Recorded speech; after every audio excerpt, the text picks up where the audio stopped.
Welcome into Rover Sports. It is a Tuesday, and it's right after the NFL draft, and we have a very special guest on the line. It's Brett Kollman. His YouTube channel is the Filmroom, and you can find him on Twitter at Brett Kollman. Brett, how are you doing today? I'm doing wonderful. Thanks for having me on. So Brett Kollman, his Twitter, his YouTube channel basically breaks down all of the NFL draft prospects. So last weekend for the NFL draft was it like Christmas Day for you, Brett? As weird as it is, I almost like draft season more than I like the regular season, just because no matter what in the draft season, you're always going to have hope. Whereas in the regular season, depending on what team you root for, that hope can get crushed pretty quickly. So I like draft season just because, there's nothing but positivity. It's always about, like you said, opening Christmas presents rather than getting reamed by the Patriots on national television. Right on, and being a Texans fan, you guys definitely made one of the biggest splashes in the NFL draft in going up to pick number 12 to draft Deshaun Watson. What were your initial reactions to that move to get Deshaun Watson, the championship quarterback from Clemson? The trade itself, I didn't really like that much, just because I had a second-round grade on Deshaun Watson.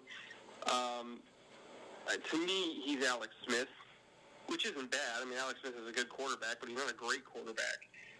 But that being said, just because I have a second-round grade on somebody doesn't mean that they can't become a great quarterback. It just means that there are some flaws in their game that make them not a sure thing.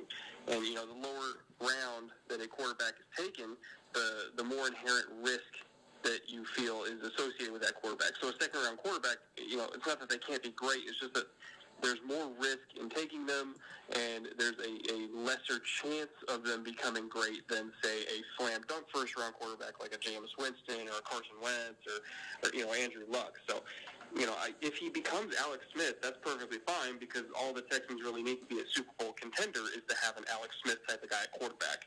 But I don't really expect him to become, Aaron Rodgers or Drew Brees. I don't think he's ever going to be that good. But it doesn't mean that he can't be good, period.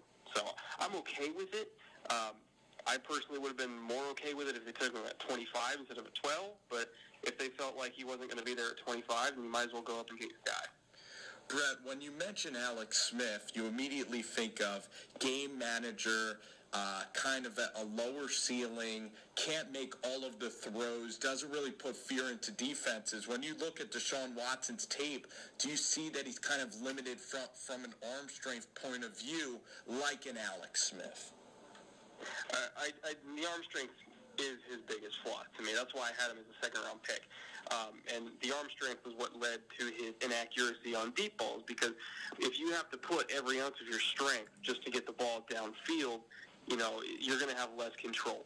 I make the analogy, it's like a fastball pitcher, or a closer up on the mound. If he has to exert himself that much to get a 95-mile-an-hour fastball, he's going to have less control. Whereas you look at these guys with excellent arms, like, say, Aaron Rodgers, where, they can put it downfield with a flick of a wrist, which means they're going to have more control because they're not just over-torquing themselves just to get the ball that far downfield. So I think if he sticks to kind of a short and intermediate passing game like Alex Smith, they'll be fine. But the fact that you can't really rely on him to be a deep ball passer and kind of, hit the deep outs outside the numbers, the fact that you can't really rely on those throws consistently is why I don't see him as a first-round quarterback.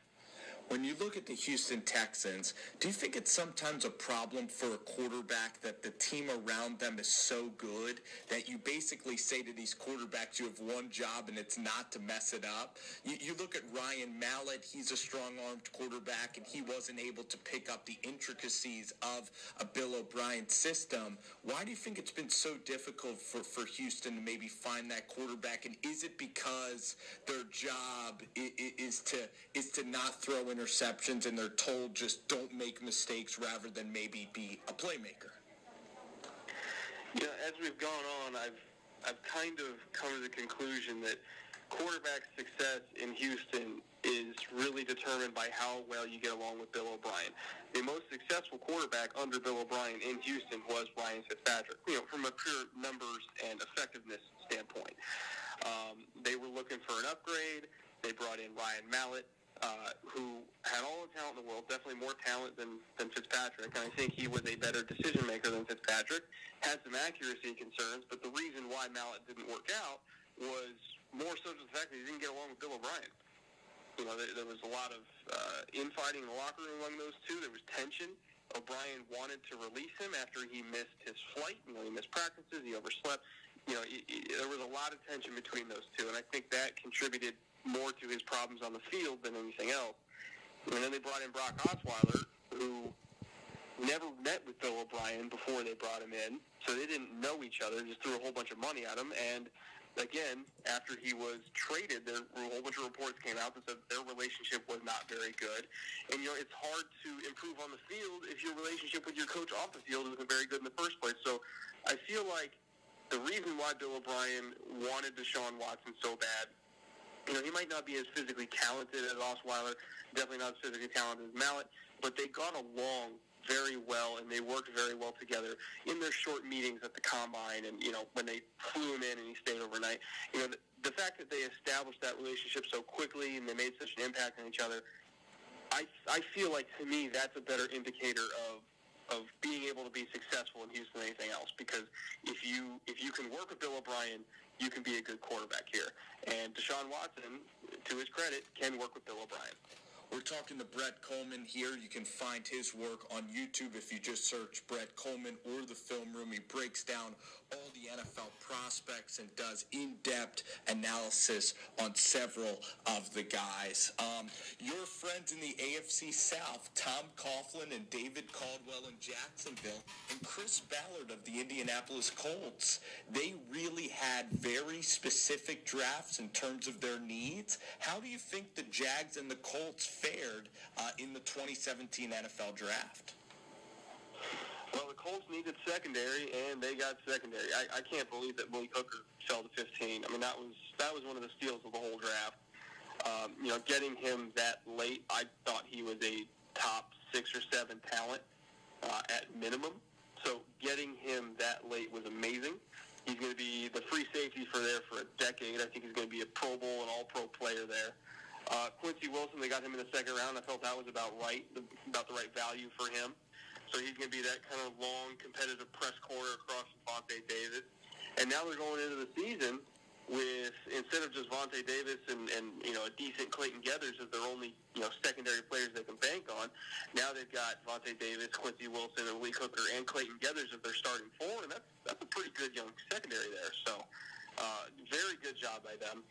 As for Jacksonville, you could tell with the drafting of Leonard Fournette, Cam Robinson, and that fullback they got in the 6th round, Marquez Williams, who's 5'10", 260, I want to say. I'm going to do the dump truck. That basically set a very clear message that we're going to run the ball, we're going to run it up the middle, and you're not going to do anything to stop us. And they're going to try to be the most physical, hard-nosed running offense in that division. And personally, I can't wait to see them clash with Houston in Week 1, because Houston's front 7 is known for being dominant against the run. So seeing these two forces go against each other in the line of scrimmage is going to be extremely fun to watch. Oh, absolutely. And, Brett, which teams do you think, really in the first couple rounds, which teams do you think maybe reached too high for some players? Which teams were you questioning their decisions in the first couple rounds? I wasn't too hot on the Derek Barnett pick at 14. I felt like he was not a first-round edge rusher. Same thing with the Charles Harris pick at 22. I didn't have either one of them in my first-round mock because, to me, neither one of them has any physical traits that I can point to and say that can lead to being a productive pass rusher. They both have short arms. They don't have the best burst in the world. They're not super bendy. Derek Barnett has great hand usage, and he's got okay power, but none of his physical tools, to me, say this guy's going to get 10-plus sacks every single season. Same thing with Charles Harris. I just don't see it with them. They're rotational edge rushers to me, meaning they're backups. They come off the bench. They might contribute a few sacks here and there, but I don't really bank on them to be the franchise guys. John Ross at number 9, I'm not really feeling that pick either. Not that he's not a top 15 to 20 talent. He absolutely is, but he can't stay on the field. And to me, the number one ability you can have as a football player is availability, and up until last year, he didn't have it. So I don't really trust him yet to stay healthy. And until I see him stay healthy for multiple years in a row, I don't really know that I'm okay with taking him that high in the top 10. So you look, so being here in Philadelphia, a lot of people, they look at Derek Barnett and they see his production and they're like, wow, this guy even broke Reggie White's sack record in the SEC, which a lot would argue is the toughest conference to play defensive end in. And you're basically saying that Derek Barnett, though, his ceiling's not very high, and he's just like a situational pass rusher, and he was taken way too high at 14, where maybe a guy like Jonathan Allen that is going right up the road in Washington, maybe Jonathan Allen has a higher ceiling than Barnett, if I'm kind of reading what you're saying. I think Jonathan Allen absolutely does have a higher ceiling than Barnett, at least as an interior pass rusher. I don't think Jonathan Allen's an edge rusher. He's more of a natural 3-tech to me. But that's kind of an argument that a lot of people have made, especially about all the SEC pass rushers like Harris and Barnett. Is, oh, man, they were so highly productive in the SEC. It's the best conference, and yada, yada, yada. And it's like, okay, if we're going to say that this is a good edge class and a bad tackle class, how can those two statements exist together? If there is one first-round tackle in the entire SEC, how can we say that all these SEC edge rushers are total slam dunk picks when they're not playing against guys that are going to play in the NFL? Cam Robinson's literally the only one in the SEC, the only left tackle in that whole conference that is a first-round talent. And even then, he's not a slam-dunk first-round talent. He's got a lot of issues himself. That's why he went in the second round.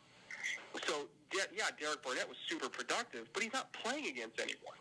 There's not a single offensive tackle at Georgia or Tennessee or Vanderbilt that's going to be an everyday 10-year starter in the NFL. They didn't beat anyone.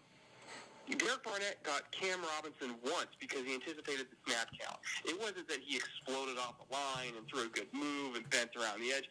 He had a great jump on the snap, and then Robinson actually missed the punch on his shoulder. It wasn't some super athletic move that you can point to and say, yeah, that'll work against Tyron Smith. Yeah, that'll work against Brandon Albert and Dwayne Brown. That won't work against NFL-caliber tackles because you can anticipate the snap, but they're not going to be missing punches like that the whole time. That was my big concern with Robinson, that sometimes he would miss punches and overextend. To me, that's a technical issue. That's not an athletic issue. So Derek Barnett going up against tackles that have zero technique and getting up all these sacks, that's not impressive to me. That's not impressive to me at all. So that's why I figured he was going to get exposed to the combine, because he's going to show up and have all these stats, and they're not going to put up the numbers to back him up athletically. And that's exactly what happened. And then he got overdrafted at 14. So I don't expect that much out of him. I think he's going to be a rotational defensive pass rusher. And people are going to wonder for a long time where all that production went. And it's going to be, the easiest explanation is that he's going to be playing against, for once in his life, NFL caliber tackles every single week. A pick that shocked me, Brett, well, actually a slide that shocked me was Reuben Foster going all the way down to number 31. It's been reported that John Lynch had him in his top 3. John Lynch, to me, nailed it. He absolutely nailed it. I wasn't huge on Solomon Thomas at number 3 overall, but you at least see the athletic traits with him that could translate to being a productive edge rusher in the NFL. Certainly more than a lot of the other edge guys that went in the first round. Solomon Thomas at least has, the good first step and length and power and all that. He's got the prerequisites to be a very good edge rusher. But to get Reuben Foster at 31, I believe Reuben Foster is one of the 10 best players in this whole draft class. And he fell because of injuries to his shoulder. He fell because of off-the-field issues.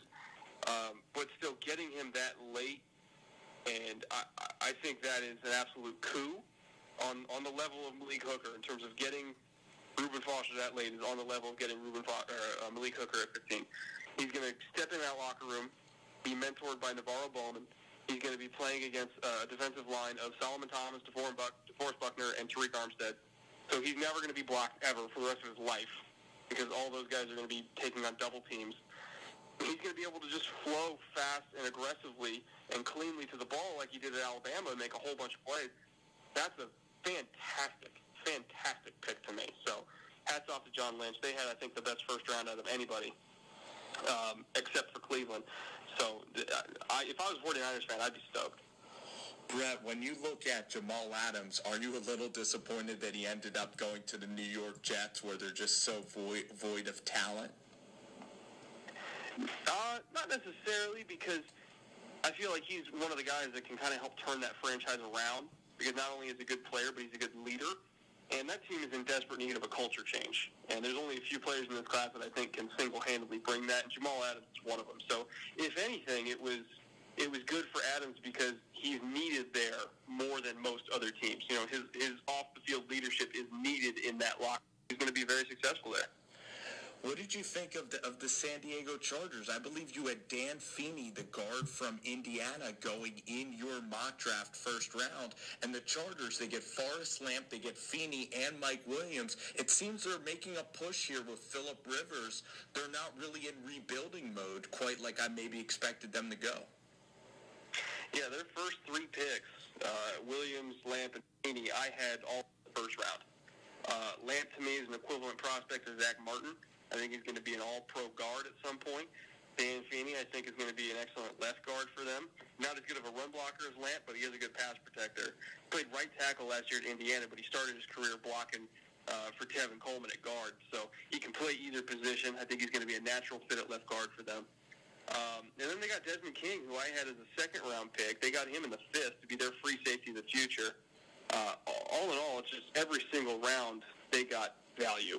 And not just value, but excellent value. They had probably behind Cleveland the best draft in total, not just first round, but the best draft in total out of anyone, because they got four immediate starters, and in my opinion, four immediate high-end starters out of one class. So hats off to them; they nailed it. Now, Brett, a lot of people, some people would say, and me included, when you look at Jabril Peppers, he's kind of a hybrid. We're not sure if we're going to play him at cornerback or safety. And then you look at David Njoku, and this guy didn't have as much production as some of the other tight ends, but you seem to love the Cleveland draft approach. You said that they were your favorite here in the NFL draft.